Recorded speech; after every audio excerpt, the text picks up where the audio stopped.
Hello, I'm Kristina Vazir, and this is my story on social media and anxiety.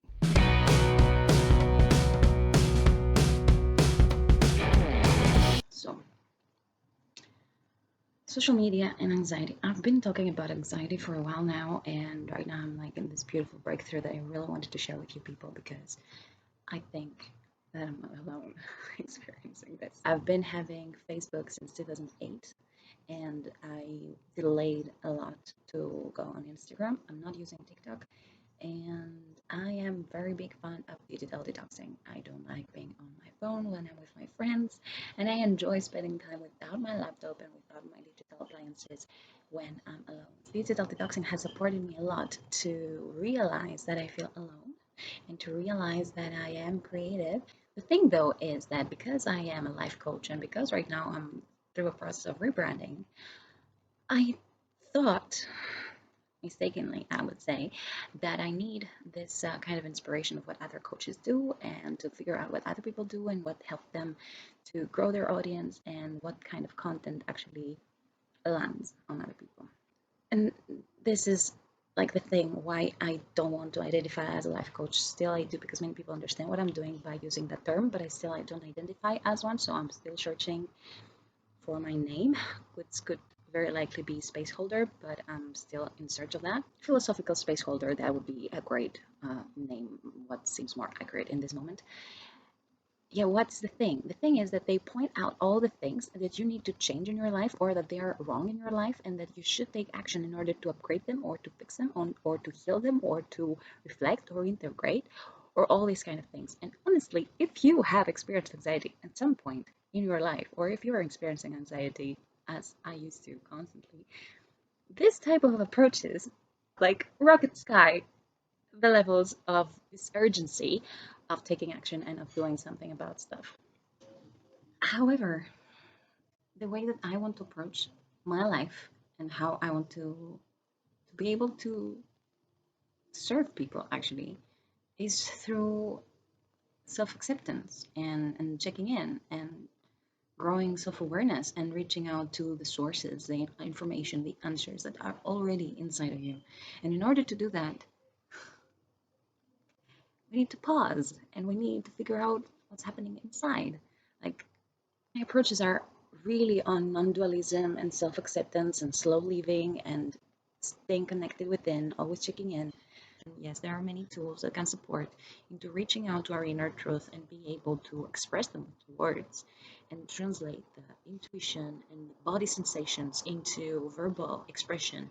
Yes, there are tools and there are ways, but there's a huge gap over there between what I used to be exposed to through social media and to what I would like to offer and to present and to share with the world is that it has to come from the inner need.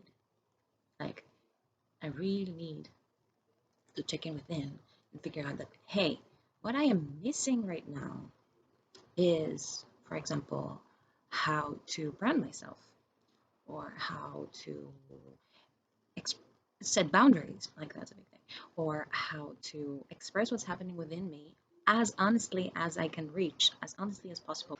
In order to take action, I have to identify the issue within myself, if there is any, or if there is a need, or if there is something. And being overly exposed to people who can identify issues, even though they have never met me, just because they want to raise awareness and to lessen the stigma around mental health or whatever that is, for me, it didn't help.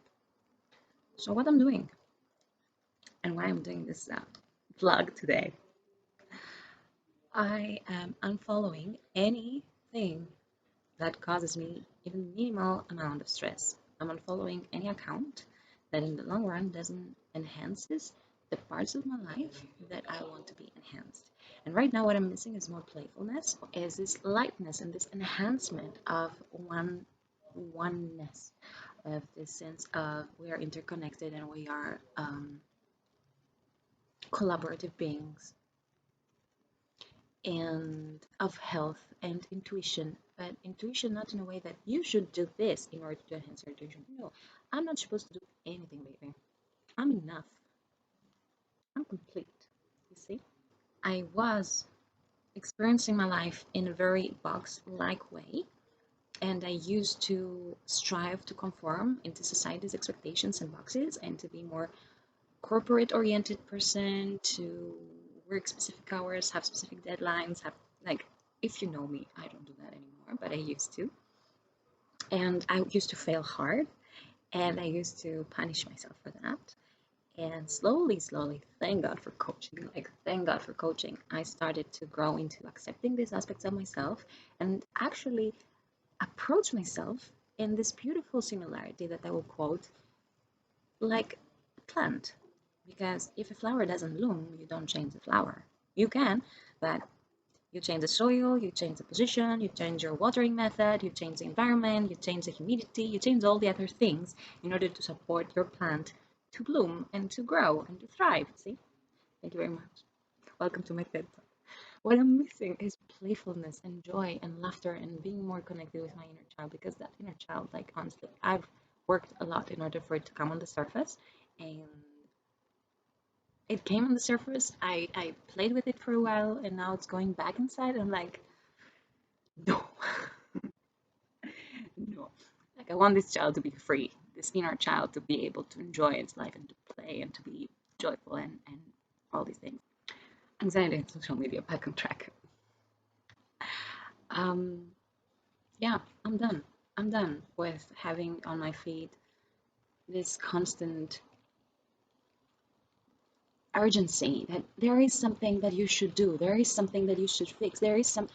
No, no, there is nothing that you should do. There is nothing that you should fix as long as it comes from outside. Nothing. Like the only thing that one should do is be. That's the only thing. And we are. And the more that we are, the more that we are being, the more we have space to figure out what's happening within. And we receive this self awareness from within. And then we figure out that, hey, I see a pattern that's not really supporting me in the way that I am feeding myself. I'm providing food to myself. There is something that's not supporting me in the way that I'm sleeping. There is something that it's very supporting me in the way that I am working or in the way that I'm relating with my friends.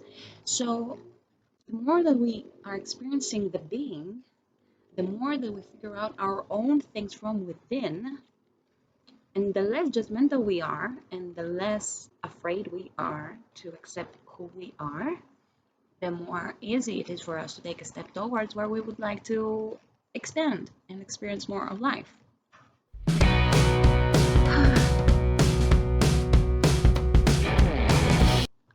I don't know if it helped. It makes sense to me. So I am really curious if all these things that I'm sharing online at any point support you. So if you can relate, tell me. At this moment, I'm just trying out different styles. So please give me that feedback. Ka-ching! Thank you so much. Hope to see you next time soon. Tell me. Ciao.